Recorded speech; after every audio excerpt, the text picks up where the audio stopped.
मानव इतिहास के सबसे बुद्धिमान व्यक्ति अल्बर्ट आइंस्टाइन, जो कि 20वीं सदी के प्रारंभिक 20 वर्षों तक विश्व के विज्ञान जगत पर छाए रहे। उन्होंने अपनी खोज के आधार पर अंतरिक्ष, समय तथा गुरुत्वाकर्षण के सिद्धांत दिए। वो इतने महान और लोकप्रिय इंसान थे कि जब भी वो बाहर घूमने निकलते, लोग उन्हें सड़क पर रोककर उनके दिए गए सिद्धांत की व्याख्या पूछने लगते, जिसके चलते उन्होंने नियंत्रण पूछताछ से बचने के लिए एक तरीका निकाला, जिसमें वह सब लोगों से कहते थे कि माफ कीजिए, मुझे लोग अक्सर प्रोफेसर आइंस्टाइन समझ लेते हैं, पर वो मैं नहीं हूँ। वो हमेशा कहते थे कि मेरे अंदर कोई खास गुण नहीं है, मैं तो केवल एक ऐसा व्यक्ति हूँ जिसमें जिज्ञासा कुट-कुट कर भरी हुई है। लेकिन आपको जानकर हैरानी होगी कि अल्बर्ट आइंस्टाइन हमेशा से इतने बुद्धिमान नहीं थे, बल्कि उनके बचपन में तो पढ़ाई में बहुत कमजोर होने की वजह से उनको मन बुद्धि भी कहा जाने लगा था। है ना, ये कितनी हैरान कर देने वाली बातें। लेकिन ये तो कुछ भी नहीं है, क्योंकि इसके अलावा भी बहुत ऐसी बातें हैं जिन्हें जानकर आश्चर्य से भर जाएंगे। तो अगर आप सच में जानना चाहते हैं कि कैसे अल्बर्ट आइंस्टाइन एक मंदबुद्धि बालक से सदी के सबसे बुद्धिमान वैज्ञानिक बने, तो इस वीडियो को आखिरी तक देखिए। अल्बर्ट आइंस्टाइन का जन्म 14 मार्च सन 1879 को जर्मन के एक यहूदी परिवार में हुआ था।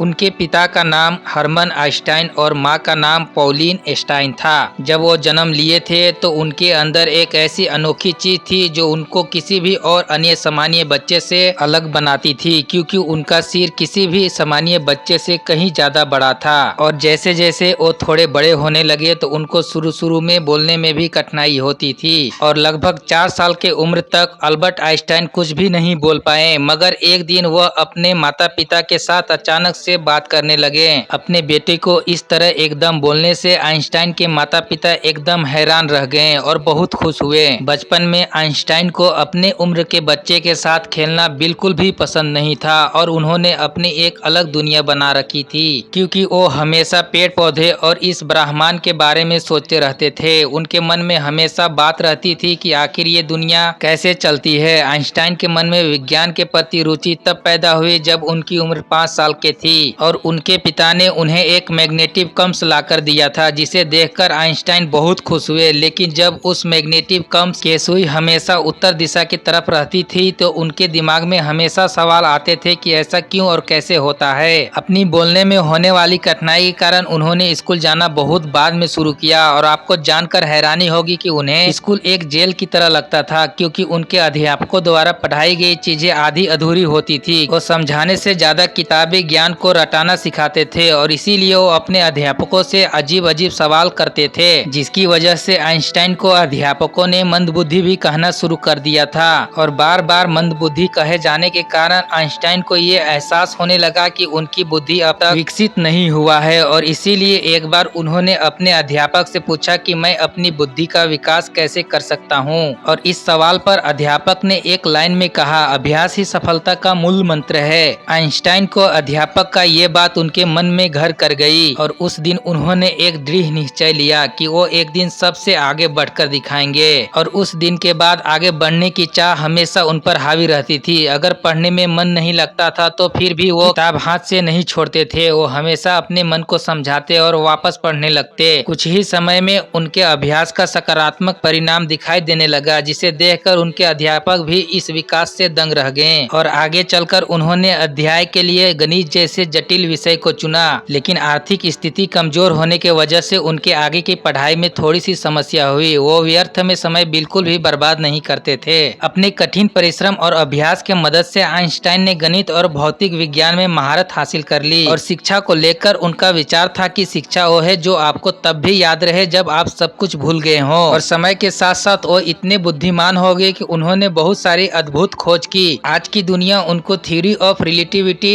समीकरण E=mc² के लिए जानती है। वो सिद्धांत भौतिकी और खासकर प्रकाश विद्युत उत्सर्जन के खोज के लिए जाने जाते हैं। सन 1921 में नेवल पुरस्कार से भी सम्मानित किया गया और सन 1952 में अमेरिका ने आइंस्टाइन को इजराइल का राष्ट्रपति बनाने का पेशकश की, परंतु आइंस्टाइन ने उनका पुरस्कार यह कहकर ठुकरा दिया कि वो राजनीति के लिए नहीं बने हैं। अल्बर्ट आइंस्टाइन इतने बुद्धिमान थे कि वो अपने माइंड में ही पूरे रिसर्च को सोचकर पूरा प्लान कर लेते थे, जो उनके लैब के प्रयोग से ज्यादा सटीक होता था। और इसीलिए अल्बर्ट आइंस्टाइन इतिहास के सबसे बुद्धिमान व्यक्ति कहलाए और इसीलिए उनके जन्मदिन 14 14 मार्च को पूरी दुनिया में जीनियस डे के रूप में मनाया जाता है। निजी गतिविधियों के कारण आइंस्टाइन को जर्मनी छोड़कर अमेरिका में शरण लेनी पड़ी। वहां उन्हें बड़े बड़े विश्वविद्यालय ने अपने यहां आचार्य का पद देने के लिए आमंत्रित किया, लेकिन आइंस्टाइन ने प्रिंसटन विश्वविद्यालय को उसके शांत और बौद्धिक वातावरण के कारण चुन लिया। जब आइंस्टाइन ने पहली बार प्रिंसटन पहुंचे तो वहां के प्रशासनिक अधिकारी ने उनसे कहा, आप प्रयोग के लिए आवश्यक उपकरणों की सूची दे दीजिए ताकि आपके कार्य के लिए उन्हें जल्द ही उपलब्ध कराया जा सके। इस बात पर आइंस्टाइन ने बड़े ही सहज से कहा, आप मुझे केवल एक ब्लैक बोर्ड, कुछ चौक, कागज और पेंसिल दे दीजिए। यह सुनकर अधिकारी हैरान हो गया और इससे पहले ही वह कुछ और कह पाता, आइंस्टाइन ने कहा कि एक बड़ी टोकरी मंगा लीजिए, क्योंकि मैं अपना काम करते समय बहुत सारी गलतियां भी करता हूं और छोटी टोकरी बहुत जल्दी रद्दी से भर जाते हैं। आइंस्टाइन गलतियां करने से कभी नहीं डरते थे, बल्कि उनका कहना था कि जिस व्यक्ति ने कभी कोई गलती नहीं की उसने कभी कुछ नया करने का कोशिश नहीं की। अल्बर्ट आइंस्टाइन बहुत अलग अलग तरह के प्रयोग करते थे। उनका प्रयोग करने का हर एक तरीका एक दूसरे से बहुत अलग होता था, क्योंकि वो कहते थे कि सबसे बड़ा पागलपन है एक ही चीज को बार बार करना और हमेशा अलग परिणाम का आशा करना। अभी तक आपने अल्बर्ट आइंस्टाइन के बारे में वो सब कुछ जाना जिससे पता चलता है कि वो कितने महान वैज्ञानिक थे, लेकिन अब जो आप जानेंगे उसको सुनकर आप चौंक जाएंगे, क्योंकि हमारे जीनियस नंबर 1 की याददाश्त कुछ खास अच्छी नहीं थी। उन्हें डेट और टेलीफोन नंबर याद रखने में बहुत मुश्किल होती थी। यहाँ तक कि जब एक बार आइंस्टाइन के एक सहकर्मी ने उनसे उनका टेलीफोन नंबर पूछा तो